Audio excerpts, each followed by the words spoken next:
El Centro Literario Jesús Enrique Guedes da la bienvenida a otro encuentro con la poesía. En esta ocasión hablaremos de un poeta latinoamericano denominado por muchos como poeta universal.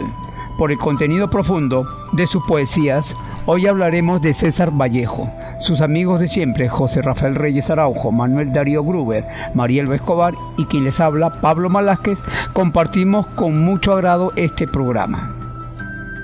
César Vallejo es uno de los poetas más reconocidos de todo el mundo, dada la impresionante innovación que supuso su obra para la poesía del siglo XX. Su poesía se caracteriza por presentar un lenguaje poético auténtico que, si bien se apoyó en sus comienzos en las bases del modernismo con los heraldos negros, poco a poco consiguió diferenciarse tanto que no tuvo otro punto de comparación con su obra Trilce. Además, cultivó la narrativa ofreciendo obras como Escalas y Paco Yunque, uno de sus relatos más famosos. Se considera que Vallejo es uno de los autores que supo anticipar el vanguardismo. Su legado como artista implicó una renovación del lenguaje literario al que se unirían muchos poetas que le sucedieron, como Huidobro o Joyce. Santiago de Chuco, ubicada a 3.115 metros sobre el nivel del mar, es la capital de la poesía peruana. El 23 de julio de 1610 obtienen un grupo de españoles el permiso para fundar un pueblo que sirviera como capital y centro de operaciones de actividades mineras y cultivo de trigo. El 25 de julio de 1616 recibe el nombre definitivo de Santiago de Chuco, nombre que representa y resguarda el encuentro de dos mundos, donde lo mestizo de su legado, por el lado Santiago tan apóstol, tan hispano, tan ibérico, y por el otro lado Chuco tan autóctono, tan patria, tan región, así como lo es la transcripción en su lengua materna protoquechua, Chuco, tierra de los que vuelan muy alto.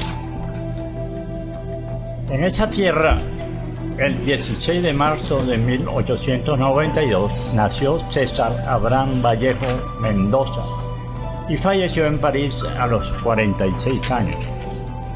Es considerado uno de los mayores innovadores de la poesía del siglo XX y el máximo exponente de las letras en su país.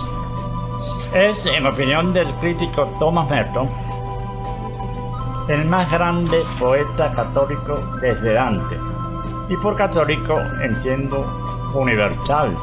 Y según Martin Seymour Smith, el más grande poeta del siglo XX en todos los idiomas. Empezaremos a hablar de Vallejo con un poema llamado Espergesia.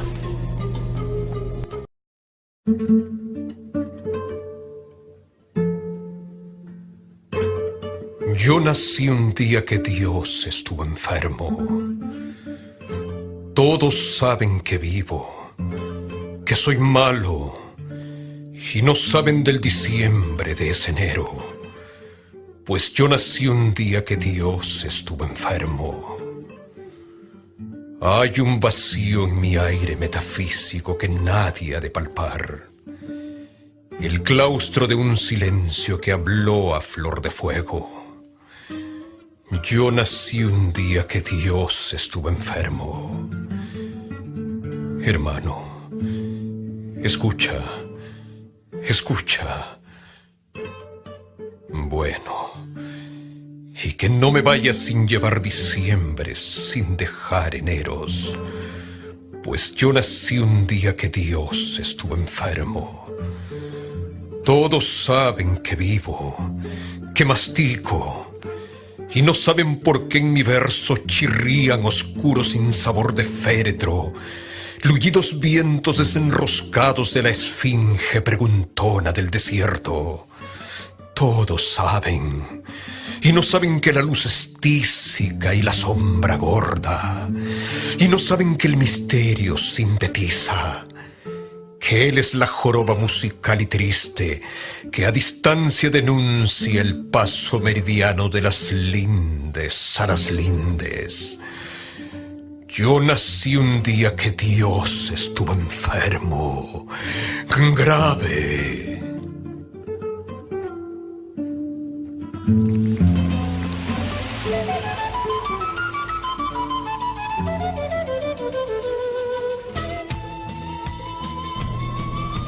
María de los Santos Mendoza Gurrionero y Francisco de Paula Vallejo Benítez fueron los padres del autor peruano César Abraham Vallejo Mendoza. Este nació un 16 de marzo de 1892 en Santiago de Chuco, una ciudad peruana, capital de distrito y de la provincia de Santiago de Chuco, en la región de La Libertad. Esto quiere decir que dentro de poco tiempo, dentro de unos 13 días, el jueves 16 de marzo se cumplirán 125 años del nacimiento, de la efeméride de este gran poeta peruano. Los primeros estudios los realizó Vallejo en su pueblo natal. Fueron estudios que realizó entre los años de 1898 y 1904 en el centro escolar número 271. Luego, desde 1905 hasta 1909, estudia en una localidad limítrofe allí que se llama Huamachuco. Allí se trasladó a una edad de aproximadamente 12 años, ¿verdad? Y allí continuó su formación en Huamachuco en el Colegio Nacional San Nicolás.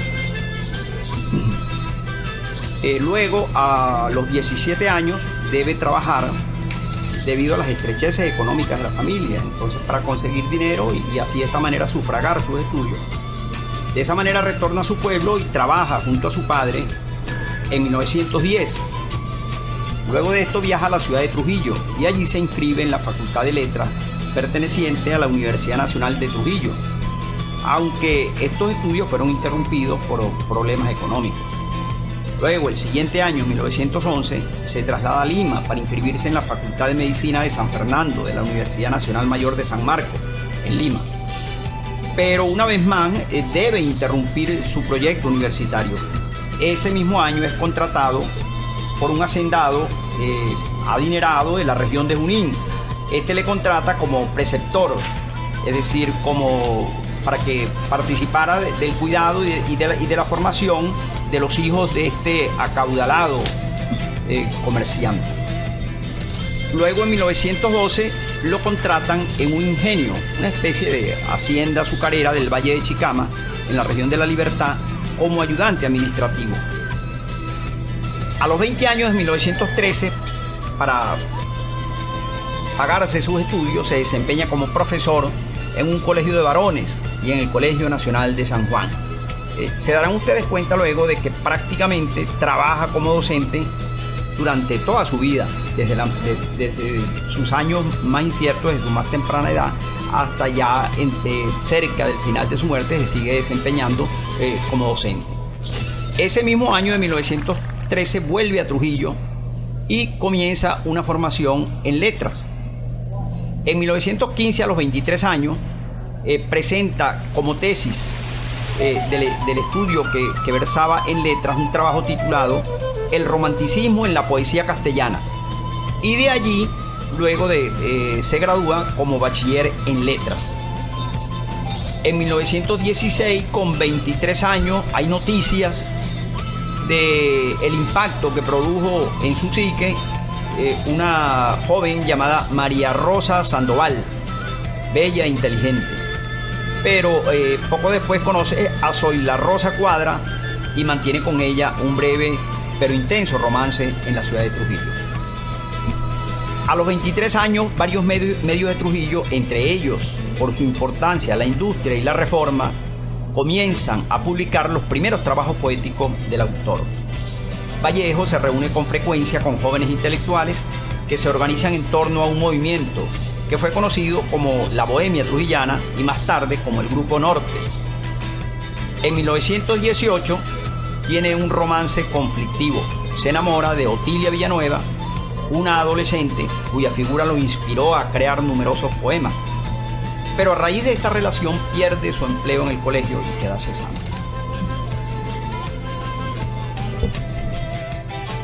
Aparece su primer poema, Aldeana, con la cual obtiene su primer premio de poesía. Aldeana, lejana vibración de esquilas mustias, en el aire derrama la fragancia rural de sus angustias. En el patio silente sangra su despedida el sol poniente. El ámbar otoñal del panorama toña un frío matiz de gris doliente. Al portón de la casa, que el tiempo con sus garras tonojosa asoma silenciosa, y al establo cercano luego pasa la silueta calmosa de un buey color de oro, que añora con sus bíblicas pupilas, oyendo la oración de las esquilas, su edad viril de toro. Al muro de la huerta, aleteando la pena de su canto, salta un gallo gentil y un triste alerta, cual dos gotas de llanto tiemblan sus ojos en la tarde muerta. Lánguido se derrama en la vetusta aldea el dulce yarabí de una guitarra, en cuya eternidad de hondo quebranto la triste voz de un indio dondonea como un viejo esquilón de camposanto. De codos yo en el muro, cuando triunfa en el alma el tinte oscuro y el viento reza en los ramajes yertos, llantos de quena, tímidos, inciertos, suspiro una congoja al ver que en la penumbra gualda y roja llora un trágico azul de idilios muertos.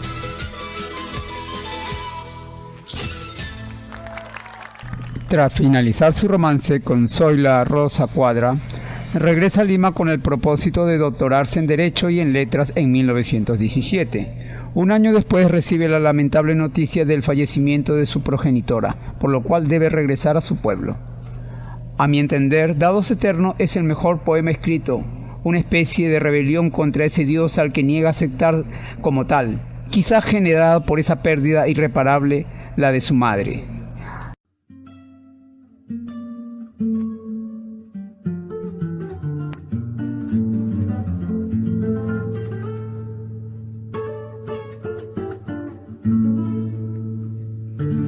Dios mío, estoy llorando el ser que vivo. Me pesa haber tomado de tu pan, pero este pobre barro pensativo no es costra fermentada en tu costado. Tú no tienes Marías que se van. Dios mío, si tú hubieras sido hombre, hoy supieras ser Dios. Pero tú, que estuviste siempre bien, no sientes nada de tu creación. Y el hombre sí te sufre. El Dios es Él. Hoy que en mis ojos brujos hay candelas, como en un condenado, Dios mío, prenderás todas tus velas y jugaremos con el viejo dado. Tal vez, oh jugador, al dar la suerte del universo todo, surgirán las ojeras de la muerte, como dos haces fúnebres de lodo. Dios mío, y esta noche sorda, oscura, ya no podrás jugar, porque la tierra es un dado roído y ya redondo, a fuerza de rodar a la aventura, que no puede parar sino en un hueco, en el hueco de inmensa sepultura.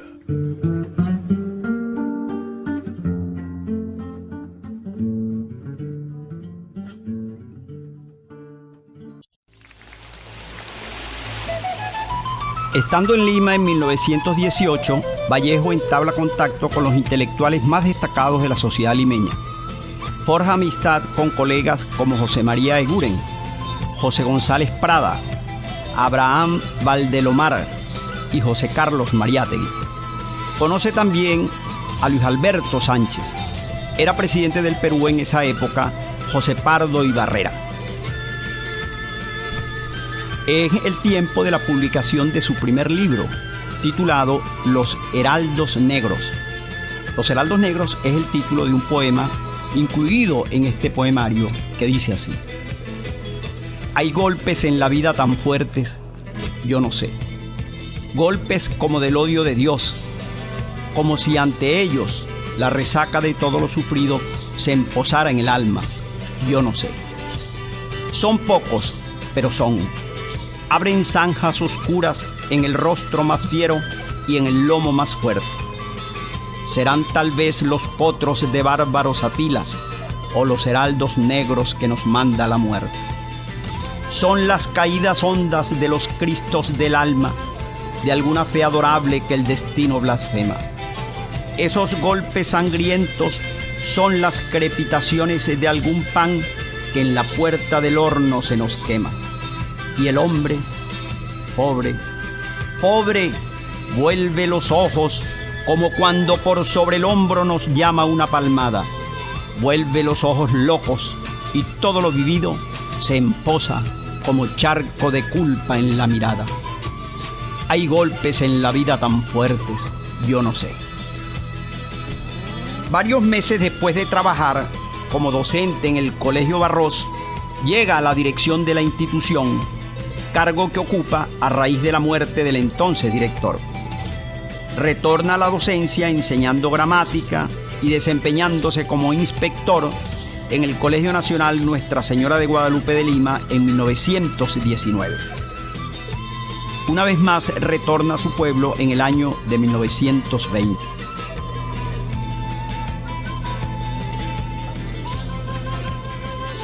Su madre había fallecido en 1918. La nostalgia familiar lo empuja a retomar a Santiago de Chuco en mayo de 1920. El 1 de agosto ocurre un incendio y saqueo en una de las casas del pueblo, perteneciente a la familia Santa María Calderón, suceso del que se acusa injustamente a Vallejo como participante y asusador. Se esconde, pero es descubierto, apresado y arrojado a un calabozo de Trujillo, donde permanecerá durante 112 días, desde el 6 de noviembre de 1920 al 26 de febrero de 1921. El 24 de diciembre de 1920 gana el segundo premio. El primero fue declarado desierto de la Municipalidad de Trujillo con el poema Fabla de Gesta, elogio al Marqués de Torre Tagle. Lo curioso es que este suceso, Vallejo compitió escondiendo su identidad bajo un seudónimo. En reconocimiento a su obra poética titulada Fabla de Gesta, el 24 de diciembre de 1920, la Municipalidad de Trujillo le reconoce o le concede un galardón. En 1921 gana un certamen literario en Lima con un cuento de su autoría titulado Más allá de la vida y de la muerte. En octubre de 1922, en Lima, publica su obra Trilce, que significa ya la creación de un lenguaje poético muy personal, coincidiendo con la irrupción del vanguardismo a nivel mundial. Trilce está escrito dentro del más claro vanguardismo, con experimentos formales afines al creacionismo y al expresionismo, debido a la influencia de Vicente Huidobro y Alberto Hidalgo, cancelando así la herencia modernista. El libro Prólogo por Atenor Orrego fue escrito en parte en la cárcel donde estuvo preso. El título conjuga al parecer los vocablos triple y dulce. Supone un hito en la poesía en lengua española al fusionar elementos culturales nativos y cosmopolitas.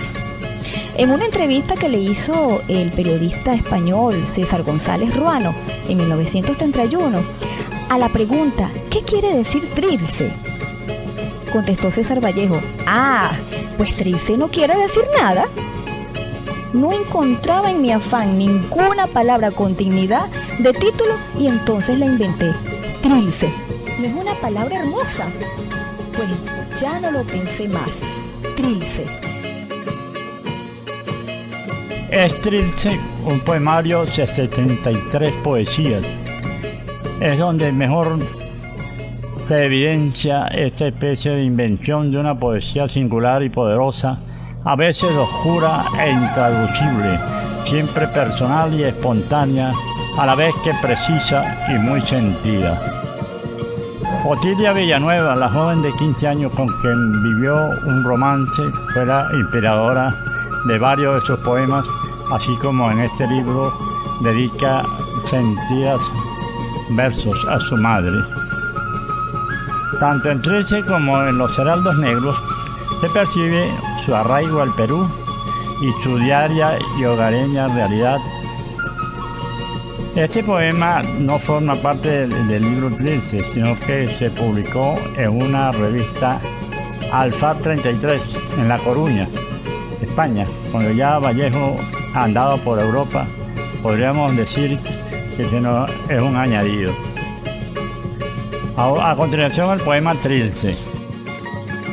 Hay un lugar que yo me sé en este mundo, nada menos a donde nunca llegaremos, donde aun si nuestro pie llegase a dar por un instante, será en verdad como no estarse. Ese año que se ve a cada rato en esta vida, andando de uno en fila. Más acá de mí mismo y de mi par de yemas, lo he entrevisto siempre lejos de los destinos. Ya podéis iros a pie o a puro sentimiento en pelo, que a él no arriban ni los sellos. El horizonte color té se muere por colorizarte para su gran cualquiera parte. Mas el lugar que yo me sé en este mundo, nada menos hombreado va con los reversos. Cerrad aquella puerta que está entreabierta en las entrañas de ese espejo. ¿Está? No, su hermana. No se puede cerrar, no se puede llegar nunca a aquel sitio que van en rama los pestillos. Tal vez es el lugar que yo me sé. En 1923 comienza César Vallejo a trabajar desde la ciudad de Trujillo en el ámbito periodístico internacional. En esta ocasión es colaborador de publicaciones como El Norte, en Perú, La América Latina, de Francia, y Alfar, de España. En ese mismo año se reincorpora al Colegio Nacional Nuestra Señora de Guadalupe, de Lima, donde se desempeña una vez más como profesor. El empleo, sin embargo, lo perderá poco después al ser dejado cesante en su cargo. Suma a su producción literaria la publicación de un volumen de cuentos y relatos titulado Escalas Melografiadas. Estamos en el año de 1923. La primera obra narrativa de relatos y cuentos, entre ellos Cera o Los Cainas, de enorme belleza formal. Incluye 12 relatos en 2 partes, 6 estampas lírico-narrativas designadas cuneiformes y 6 relatos psicopatológicos a los cuales se les colocó el título de Coro de Vientos. Como parte de la colección La Novela Peruana, bajo la dirección de Pedro Barrantes Castro, se edita un nuevo material de su autoría, Fabla Salvaje. Eso sucedió el 16 de mayo de 1923 en Lima, Perú. Este relato trata sobre la locura de un campesino que nos transporta al mundo andino más espiritual. Publicó algunos poemas en la revista El Mono Azul, dirigida por el poeta español Rafael Alberti. En Poemas Humanos, que es una serie de poesía escrita entre los años de 1923 y 1938, libro que se publica de manera como obra póstuma.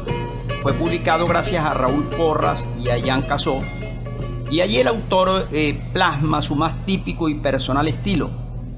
Esto quedará de manifiesto especialmente en el poema España, aparta de mí este cáliz. Un grupo de 15 poemas forma parte del citado libro.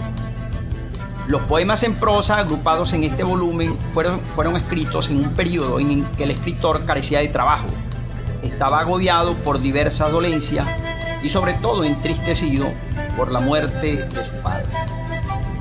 Agotado por los problemas que enfrenta en Perú, emprende un viaje hacia París en busca de un futuro mejor, y hacia allí se marcha un 17 de junio de 1923.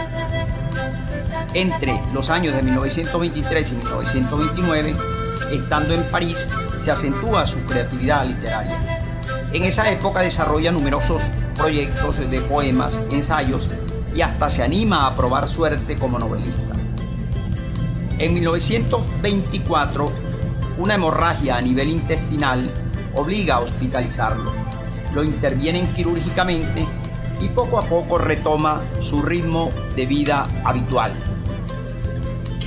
Ese año de 1924, mientras se acostumbraba al ritmo de vida parisina, es notificado de un triste suceso. Su padre había fallecido en Perú. Suma a su círculo de amigos en Francia a sus colegas Juan Larrea, Vicente Huidobro, chileno. También conoce a Tristán Tzara y a Pablo Neruda. Es la época de efervescencia de el psicoanálisis, el surrealismo como movimiento. Consigue que las autoridades españolas le otorguen una beca. Esta beca corre para los años del periodo lectivo entre 1925 y 1927. Se ve obligado a ello para completar su formación en Derecho. Para ello se traslada a Madrid, pero en 1927, antes de completar estos estudios, decide renunciar a dicho beneficio. La organización conocida como los Grandes Periódicos Iberoamericanos de París lo contrata para ocupar el puesto o el cargo de secretario en 1925. A su vez, se convierte en colaborador de la revista peruana Mundial. Amplía su experiencia literaria sumándose como colaborador a La Planta de Variedades, una revista de Lima, en el año de 1926.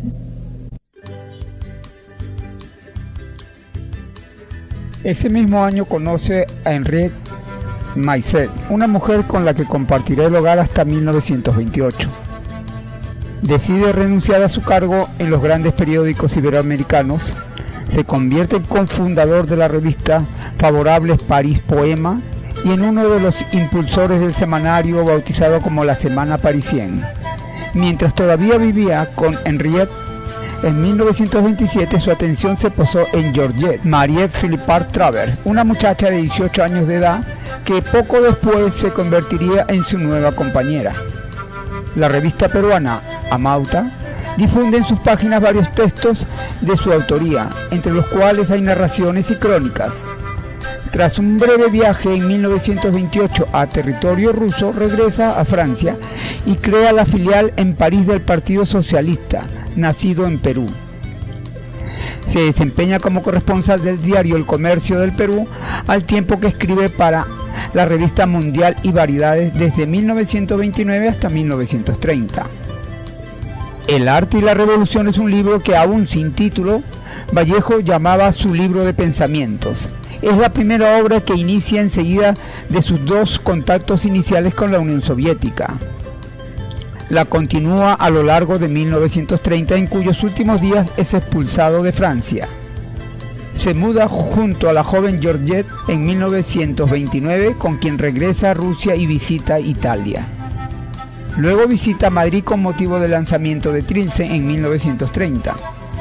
En España está en contacto con prestigiosos intelectuales, entre los que se encontraba Federico García Lorca, Rafael Alberti, Miguel de Unamuno y Gerardo Diego. Ese mismo año, tras ser encontrado responsable de promover el comunismo, las autoridades lo expulsan de París. Tras ser echado, se muda con Georgette a Madrid, ciudad en la cual la pareja atraviesa serios inconvenientes financieros. Su actividad literaria es intensa, pero él no llega a ver publicadas muchas de sus obras. Solo tras su muerte se acepta lanzar materiales como Rusia ante el segundo plan quinquenal y El arte y la revolución. En 1931, tras la creación de El Tungsteno, hermosa novela en donde nos muestra lo que precisamente fue la organización social en esos tiempos y que aún algunas cosas hoy en día se mantienen principalmente en la sierra. La novela termina con una seria reflexión, análisis y toma de decisiones para luchar contra los abusos de la minería. Eso es fundamental. Dedicó ese trabajo a sus camaradas obreros de todos los sectores productivos. El autor desarrolla un cuento titulado Paco Yunque, pero no se edita por ese entonces debido a que su contenido es calificado como demasiado triste. Amplía su producción literaria con un volumen compuesto por ensayos y crónicas, al cual titula Rusia en 1931, Reflexiones al pie del Kremlin. Se publica la novela que bautizó como El Tungsteno en el año de 1931. Viaja a Moscú, Rusia por tercera vez, en esta ocasión para asistir al Congreso Internacional de Escritores Solidarios con el régimen soviético en 1931. En 1932 regresa a territorio parisino acompañado por Turquet. En la publicación parisina Germinal aparece por entrega un texto de su autoría titulado ¿Qué pasa en el Perú?, del año 1933. En 1934 busca editor para Contra el secreto profesional, pero esta propuesta de ensayo no logra convencer. Solo verá la luz varias décadas más tarde. Concluye el proceso de escritura de una obra teatral titulada Colacho Hermano, o Presidente de América, en ese mismo 1934. Con 43 años celebra su matrimonio por civil con Turquet en París en 1934. Desarrolla numerosas fuentes entre 1934 hasta 1936 como Viaje alrededor del porvenir, El niño del carrito y El vencedor, que se publicarán tras su deceso. En 1936 participa en la creación del Comité Interamericano para la Defensa de la República Española y el lanzamiento del boletín publicitario Nueva España. En una entrevista publicada como Vallejo en París, que le concede a Antonio Ruiz Vilaplana, le confiesa que la guerra de España significa algo de muy difícil catalogarización. No es solo una contienda fratricida, sino la lucha de lo mejor contra lo peor del género humano. De esa entrevista rescatamos la palabra y pensamiento de Vallejo en estas interrogantes. ¿Cuál es la diferencia entre el arte y la naturaleza? La naturaleza crea la eternidad de la sustancia. El arte crea la eternidad de la forma. Las artes, escultura, poesía, etc., no son solo estas. Artes son también comer, beber, caminar. Todo eso es un arte. ¿Qué persigue ahora? Una nueva poética transportada al poema La estética de Picasso, sin lógica, ni coherencia, ni razón. Como cuando Picasso pinta a un hombre y por razones de armonía, de líneas o colores, en vez de hacer una nariz, hace en su lugar una caja o escalera o vaso o naranja. Yo quiero que mi vida caiga por igual sobre todas y cada una de las 44 kilos de mi peso. Mi metro está midiendo 2 metros, mi kilo pesa 1 tonelada. No es poeta el que hoy pasa insensible a la pared de obrera. ¿Cuál es la diferencia entre un hombre y un animal? Al animal se le guía o se le empuja, al hombre se le acompaña paralelamente. ¿Qué es la revolución? Existen preguntas sin respuesta, que son solo el espíritu de la ciencia y el sentido común hecho inquietud. Existen respuestas sin preguntas, que son el espíritu del arte y la conciencia dialéctica de las cosas. Realmente, ¿cómo explica al Ejército Rojo? Un hombre cuyo nivel de cultura, hablo de la cultura basada en la idea y la práctica de la justicia, que es la única cultura verdadera. Un hombre, digo, cuyo nivel de cultura está por debajo del resto de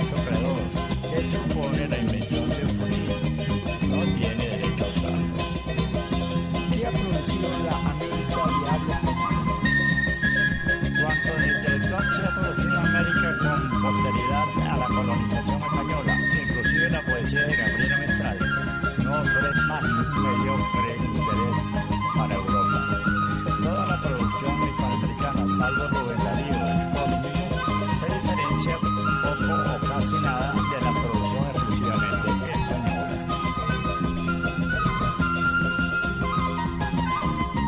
Continuamos con la entrevista titulada Vallejo en París de 1923, concedida al periodista Antonio Ruiz y La Plana. Allí comenta Vilaplana: introspectivamente observo a Vallejo y le pregunto por lo que en ocasiones se llama literatura de puerta cerrada y también de pijama, literatura de pijama. Vallejo, ¿quiere usted decirme qué significan estas expresiones? Pues bien, el literato a puerta cerrada no sabe nada de la vida. La política, el amor, el problema económico, el desastre cordial de la esperanza, la refriega directa del hombre contra los hombres, el drama menudo e inmediato de las fuerzas y direcciones contrarias de la realidad. Nada de esto sucede personalmente al escritor de puerta cerrada, producto típico de la sociedad burguesa. Su existencia es una afloración histórica de intereses e injusticias sucesivas y heredadas hacia una célula estéril y neutra de museo.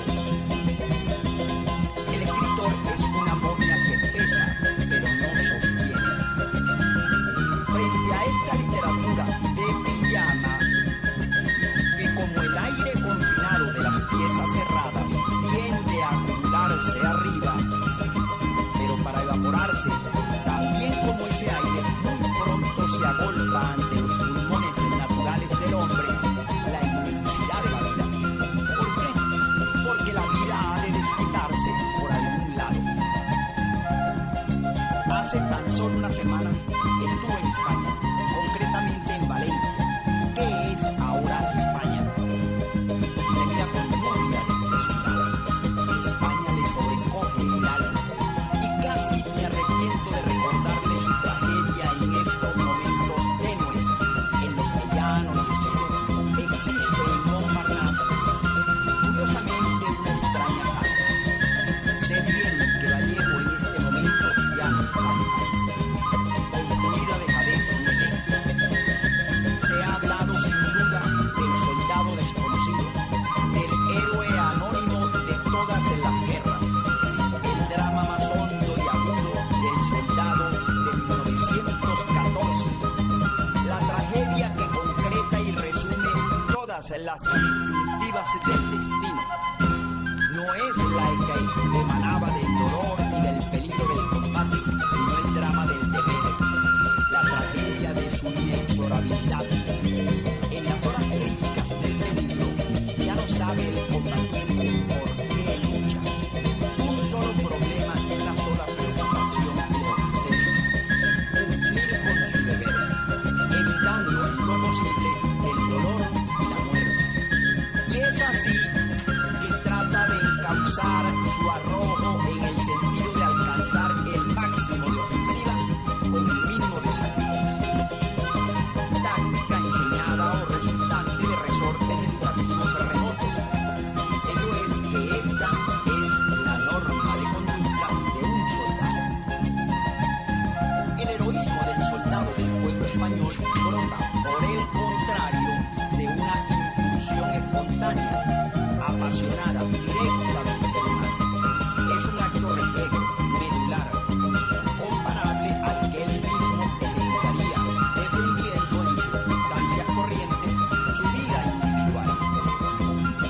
Los primeros meses señaladamente de la guerra española reflejaron este acento instintivo, palpitante de prístina pureza popular, que hiciera exclamar Ana Rosa: en este instante al menos una revolución ha sido pura para siempre.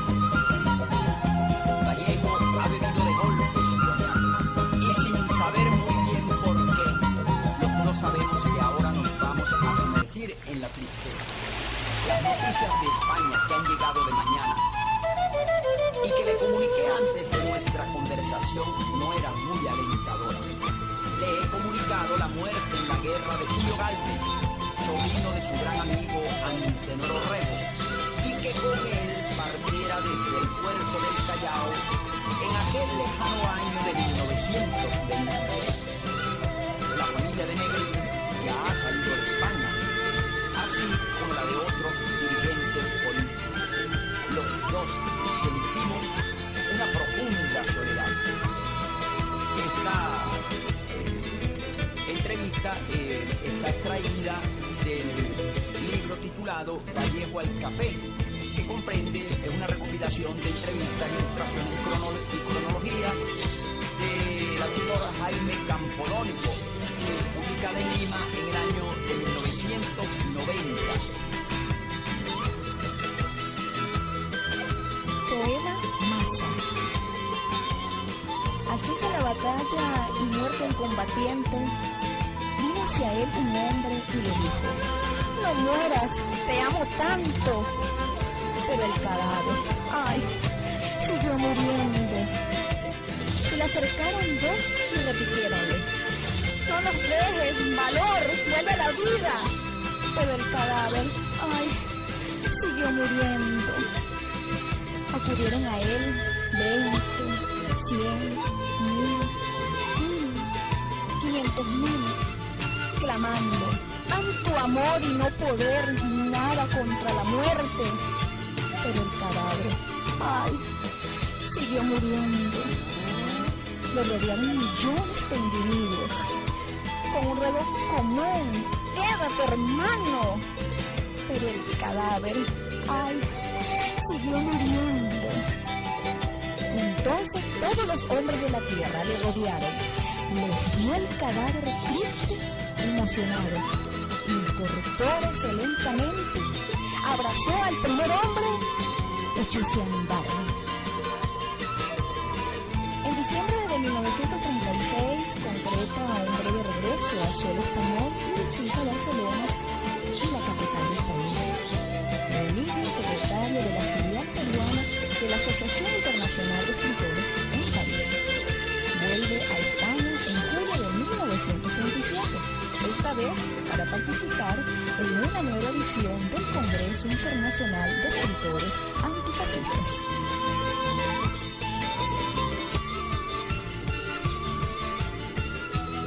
Ahora, en el año de 1937, desarrolla los últimos textos que formarán parte del libro Como España, aparta de mí este canto, un compendio de 15 poemas, La piedra cansada y Poemas humanos.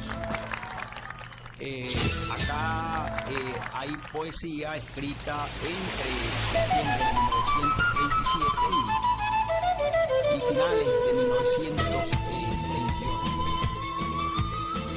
En el poema de España, aparta de mí este cáliz, nos dice el poeta Vallejo: niños del mundo, si cae España, digo, es decir, si cae del cielo abajo, su antebrazo que hace en el cabestro 2 lágrimas terrestres. Niños, qué edad la de las sienes cóncavas, qué temprano en el sol lo que os decía, qué pronto en vuestro pecho el ruido anciano, qué viejo vuestro 2 en el cuaderno. Niños del mundo, está la madre España con su vientre a cuestas, está nuestra madre con sus férulas, está madre y maestra, cruz y madera, porque os dio altura, vértigo y división y suma niños. Está con ella padres procesales. Si cae, digo, es un decir, si cae España de la tierra para abajo, niños, ¿cómo vais a cesar de crecer? ¿Cómo va a castigar el año al mes? ¿Cómo van a quedarse en 10 los dientes, en palote el dictongo, la medalla en llanto? ¿Cómo va el corderillo a continuar atado por la pata al gran tintero? ¿Cómo vais a bajar las gradas del alfabeto hasta la letra en que nació la pena? Niños, hijos de los guerreros, entre tanto, bajad la voz que España está ahora mismo repartiendo la energía entre el reino animal, las florecillas, los cometas y los hombres. Bajad la voz que está con su rigor, que es grande, sin saber qué hacer, y está en su mano la calavera hablando, y habla la calavera, aquella de la trenza, la calavera, aquella de la vida. Bajad la voz, os digo, bajad la voz, el canto de las sílabas, el llanto de la materia y el rumor menor de las pirámides, y aún el de las sienes que andan con dos piedras.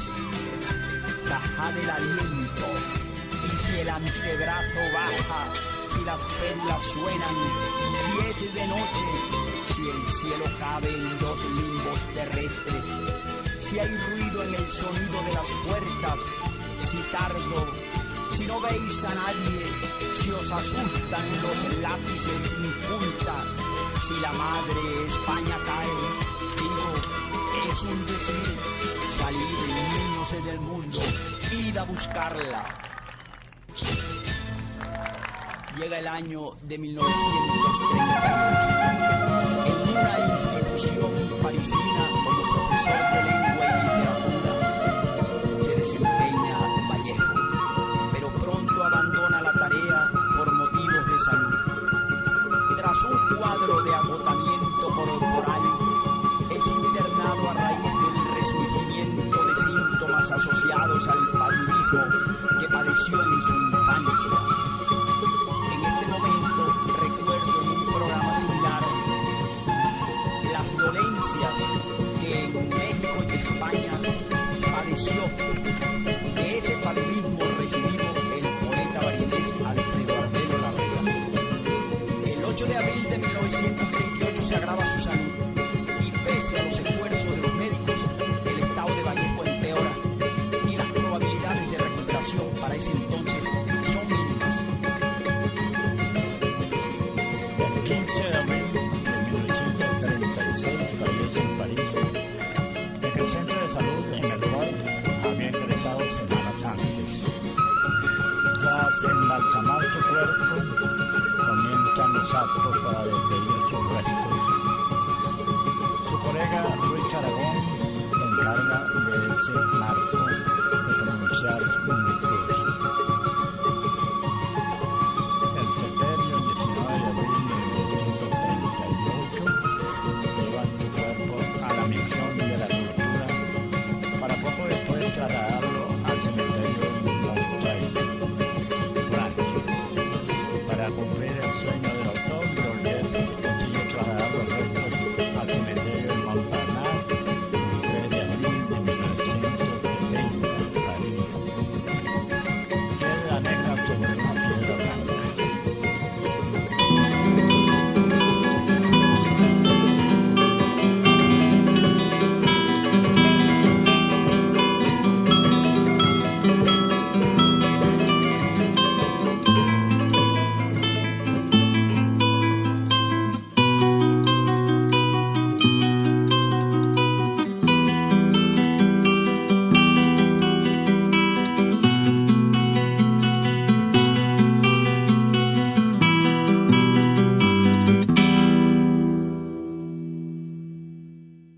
Me moriré en París con aguacero,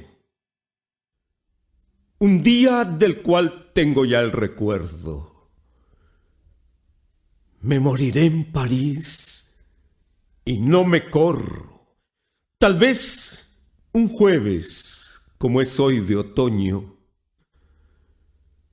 Jueves será, porque hoy jueves que proso estos versos, los húmeros me he puesto a la mala, y jamás como hoy me he vuelto con todo mi camino a verme solo. César Vallejo ha muerto. Le pegaban todos sin que él les haga nada. Le daban duro con un palo y duro también con una soga. Son testigos los días jueves y los huesos húmedos, la soledad, la lluvia, los caminos.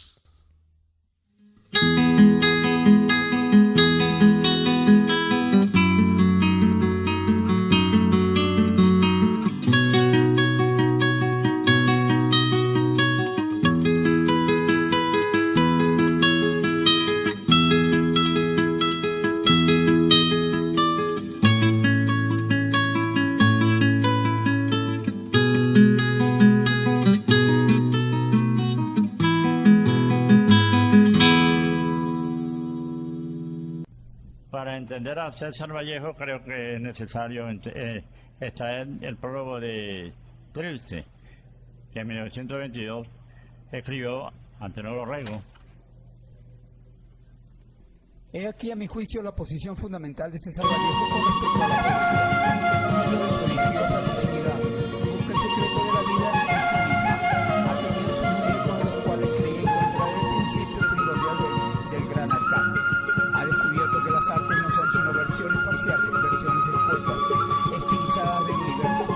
Ha descubierto los estilos y los fundamentos para expresarlos, las técnicas. César Vallejo está destripando los muñecos de la retórica, los ha destripado ya. El poeta quiere dar una versión más directa, más caliente y cercana de la vida.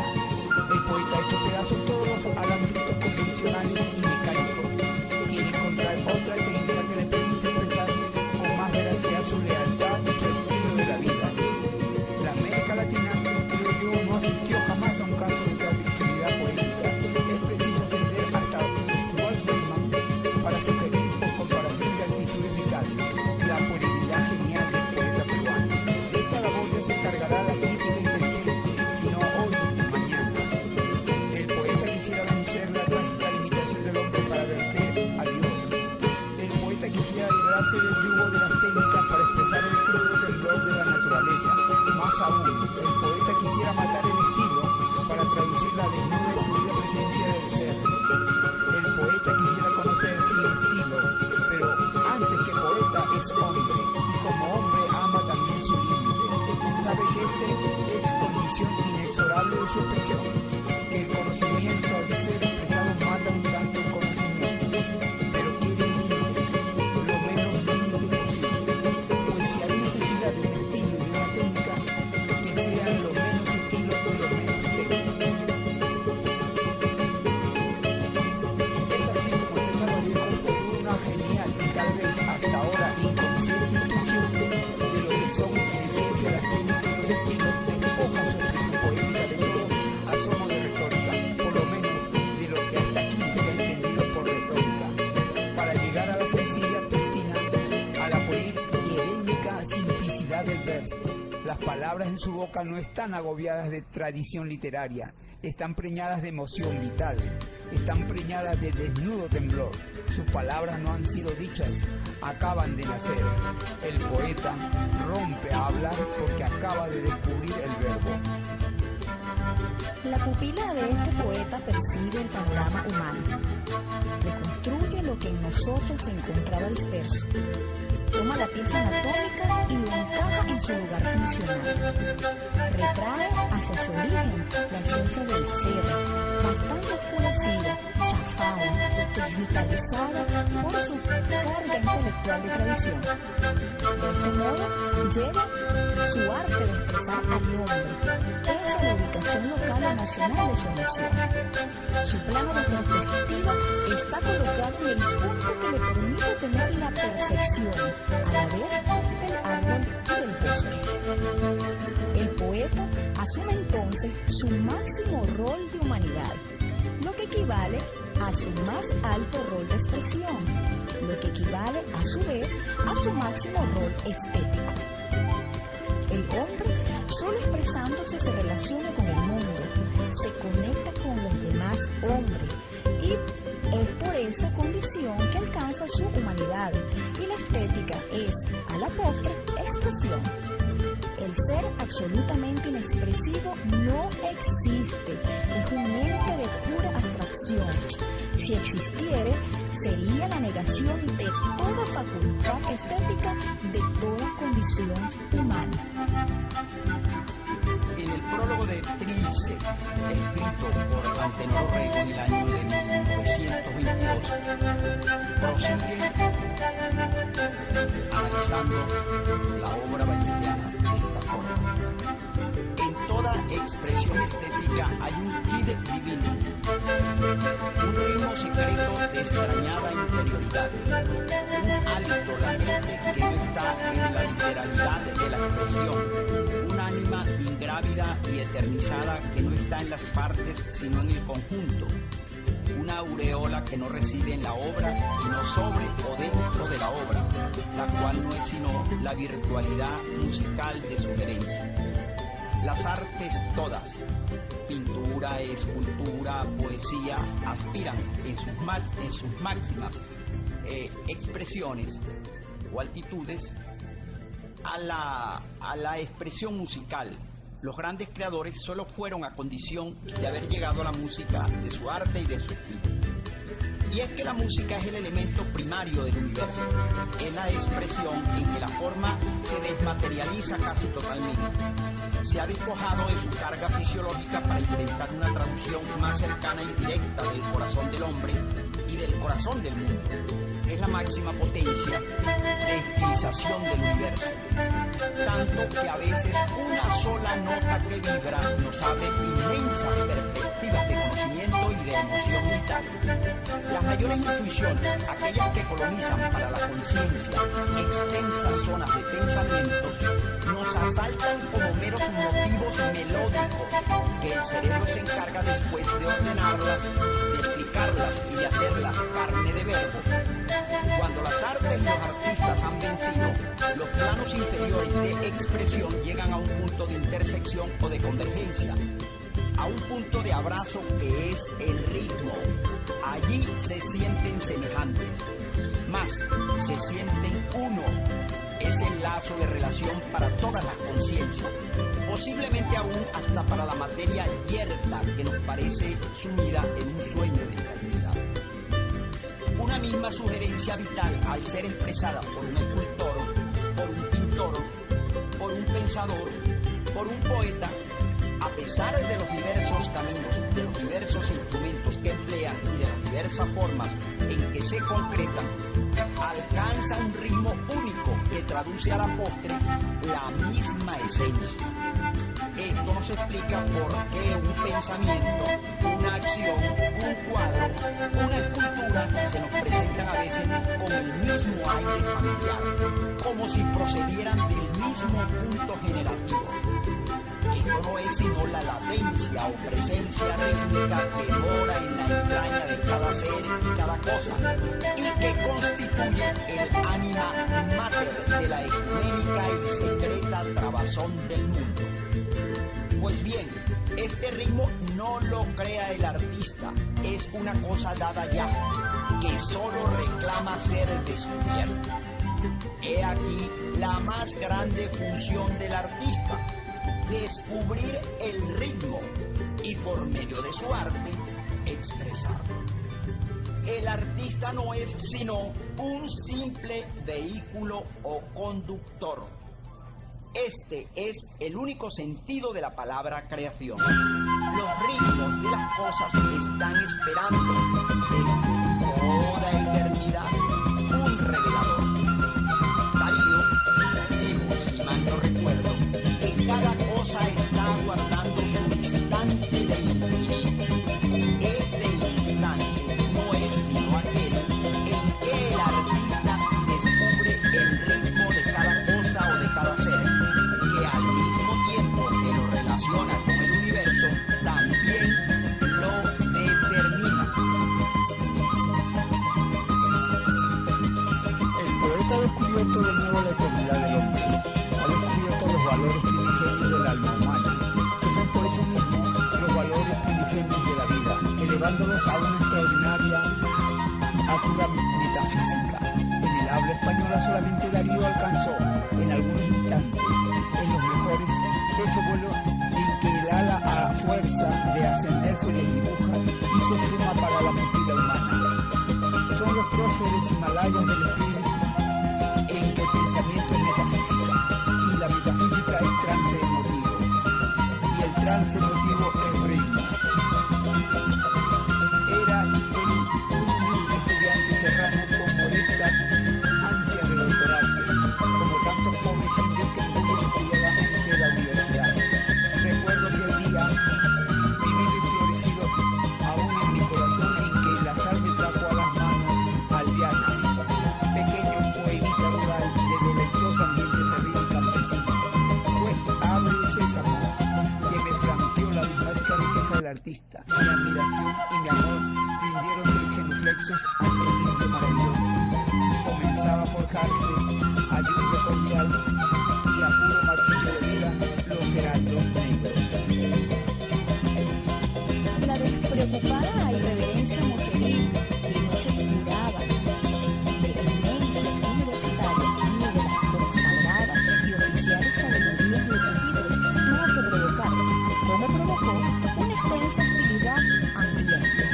La docta suficiencia de catedráticos aldeanos, cuya curiosidad mental se alimentaba, o mejor, se había alimentado hacía 30 años con las novelas de Félix Escalix, Julio Verne y Alejandro Dumas, se irritó con las audaces y asuntas de los mozos.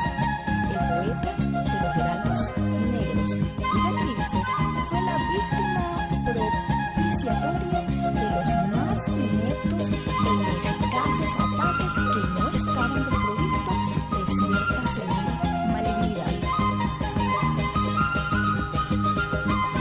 Llegaron horas negras. El poeta pensaba por entonces salir al extranjero.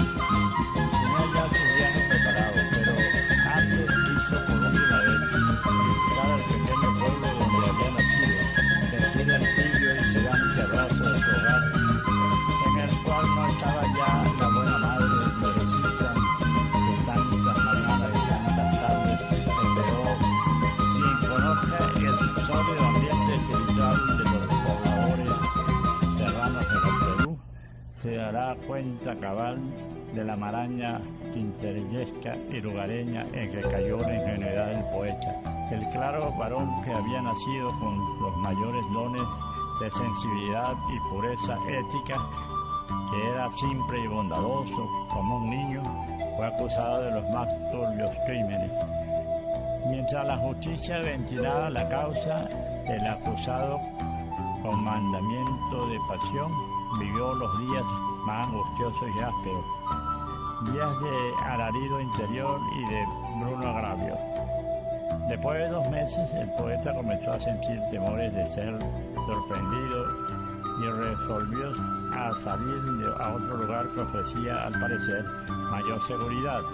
No fue como esperaba, porque al día siguiente cayó en manos de los jueces que lo condujeron a la cárcel. La juventud intelectual de Trujillo y la prensa estallaron entonces en airado grito de protesta, iniciando una enérgica campaña de rehabilitación. Ahora el público que me permita retraerme para hablar en voz baja la palabra final para secretear ternuras al hermano. Canta tus ritmos divinos, querido, cántalos siempre para que te abracen y se glicen como lianas a mi pensamiento, para que mis lágrimas y mis alegrías y los más escondidos secretos de mi corazón, cuando busquen palabras para incorporarse, encuentren las tuyas, frescas, herénicas y vivas. Canta tus ritmos para que en la hora en que me suman el mar de sombra y de callado imperio, me alargues tu mano musical, hermano. César Vallejo fue un poeta vanguardista y un revolucionario, un tanto modernista para algunos, perteneciente, por tanto, a ese gran movimiento literario hispanoamericano que influiría en la poesía española, caracterizada por cierta brillantez, pero también con un exceso de superficialidad, de poesía más suntuosa que sólida. Sin embargo, Vallejo se alejaba bastante de esa vacía pompa modernista al centrar sus temas en lo familiar y cotidiano, temas que suscitaban en el lector y en el propio escritor una emoción intensa. De este modo, el poeta peruano se alejaba de cierto modo del movimiento en el que se le encuadraba. Su poesía se desnuda de andamiajes externos, se despoja de palabras luminosas para llamar a la emoción, al dolor humano solitario, a la vez que se solidariza con los dolores de quienes padecen opresión o sinsabores de toda naturaleza. Este fue un encuentro con la poesía. Sus amigos de siempre, Rafael Reyes Araujo, Manuel Darío Gruber, Marielo Escobar y Pablo Malásquez, les damos las gracias por su atención. Nos volveremos a encontrar en un próximo programa cuando hablaremos de otro personaje del mundo literario.